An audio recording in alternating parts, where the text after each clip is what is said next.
Hello again, basketball fans. Welcome to High School Hoops Weekly. I am Rachel George, joined by Tim Hauer. Final week of the regular season upon us, and we've got plenty to talk about.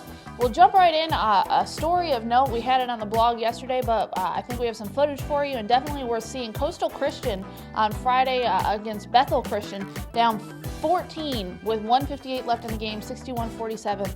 Comes back to win in regulation, 62-61, scores 15 points in about a minute 30, including 3 straight possessions where they pressed, stole the ball, hit a three-pointer. So definitely a big win for the Centurions. Yeah, and that's a new program, so I don't think they won a game their first year, and not a whole lot of success last year, so this will definitely boost a young team. I read on your blog that they're a fairly young team, so that'll definitely boost their confidence. Another team that's rolling right now is the South Brunswick boys. Covered their game against North Brunswick on Friday night, overtime game where they actually ended up coming out on top, South Brunswick. Right. North Brunswick had a chance to win it. 5 seconds left, had a pair of free throws, and neither of them went down, and then South just pretty much took control in overtime. But they're really looking good. Everybody knows about Edward McNeil and how good he is, but they've got Montez Lohman too, who is a very versatile player. He's big, but he plays more like a guard, slashing kind of player, and they're always good defensively.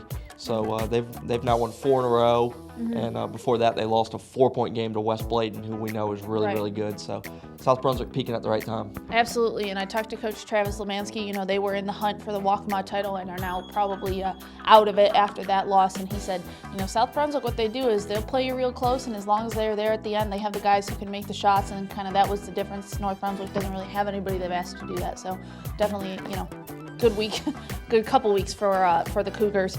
Sticking in the Waccamaw, but going over to the girls, East Bladen, no surprise, clinches the title Tuesday night, with a win at South Brunswick. Still unbeaten, 22-0 overall, 11-0 in the conference. And talked to Coach Patty Evers the other day, and you say 22-0, what concerns can you have? But she really does legitimately have some heading here into the conference tournament and playoffs. She doesn't start any seniors, has a really young group, and they're kind of looking for leadership. And another concern is, who have they played? They haven't gotten a lot of competition, anybody who can make a game out of it. So what happens when they get to second or third round of the playoffs and they've got someone like a Northside and it's a 4-point game? Who's going to be the player to step up? And definitely questions I think she has going into the postseason.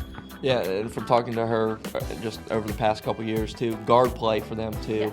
Yes. They've got to have somebody else. If somebody pressures them, maybe gets them in a full court game, do they have the people that can break a press? And I think that's also another key for them. Well, we will see.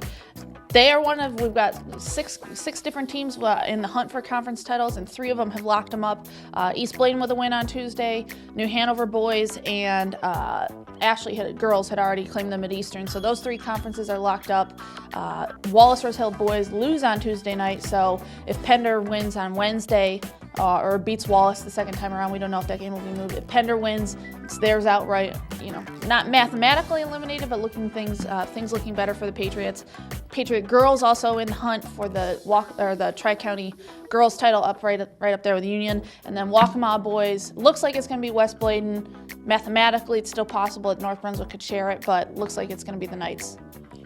Well, that's it for us this week. Be sure to check back next week. We will know who all those conference champions are. We will be in the thick of the conference tournament and look ahead to the playoffs. If you need anything throughout the week, stats, standings, or stories, go to starnewsvarsity.com. But for this week, for Tim Hauer and myself, Rachel George, this has been High School Hoops Weekly on starnewsonline.com.